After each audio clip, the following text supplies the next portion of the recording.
you write your book? I wrote my book to inspire a generation. My book is called Buck. Young Buck, Buck Wild, Buck Shots, Buck Town, Slave Buck, Black Buck, Buck Boy, Buck Now. I chose Buck for all those reasons. It's the story of my journey from Philadelphia, we call it Philadelphia, to becoming a tenure professor, the youngest tenure professor in the history of my university, a poet, filmmaker, award-winning writer. It's my journey, how I got there. You know, Frederick Douglass said, without struggle, there's no progress. Well, Buck is the story of struggle, and it's also the story of progress. Talk about the struggle. The struggle, well, you know, when I was 13, a lot of stuff happened. You know, my brother got locked up, my mom was in a mental hospital, my dad left, so I grew up with a lot of unsupervised time. I was on the streets, I was in a gang, got kicked out of a bunch of different schools, and you know, it was just really just lost in the fog of insanity and chaos. And this book is about how I came out of that. Part of how I came out of that was the blank page.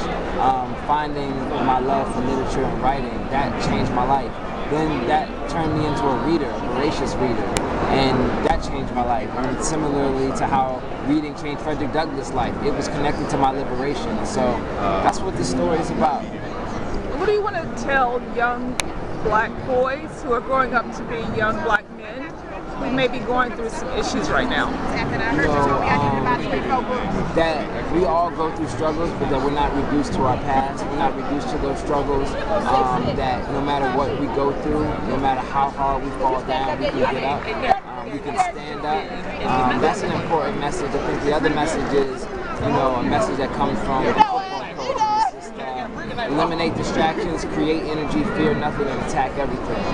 And then I think the other message is, if you make an observation, you have an obligation. Transforming observations into obligations. How did you become a professor? Talk about that. Went to grad school, got offered a job. But, you know, once I found my passion, everything was accelerated for me.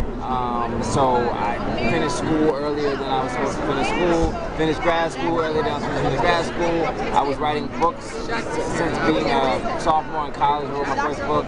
Second book came out when I was still in college, so 2 books while I was in college, you know, a major film while I was coming out of college. So I just did everything accelerated. So by the time I was finishing grad school, I had a lot of opportunities to go to different universities, be a professor, or whatever. So.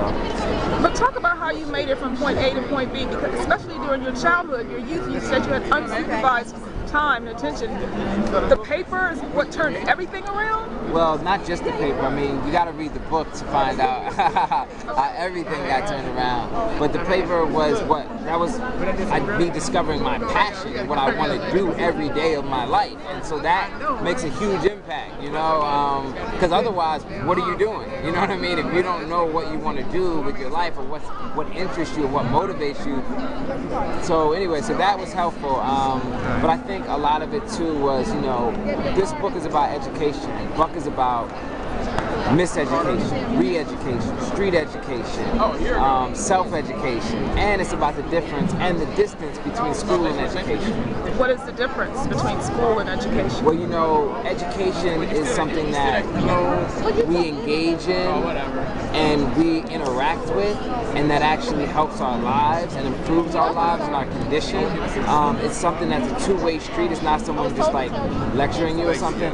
And school is just a place, and sometimes it's a place where you get educated if you're lucky, but for a lot of people where I'm from, it's just a building and it looks like a prison.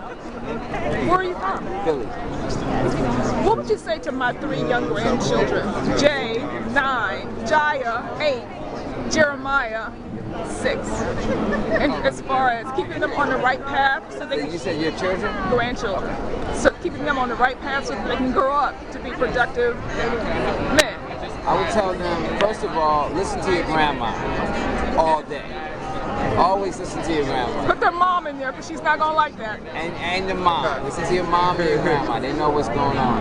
The other thing I would say is, you know, be yourself. You know, you're gonna get a lot of pressure in society to try to be someone else, someone you're not.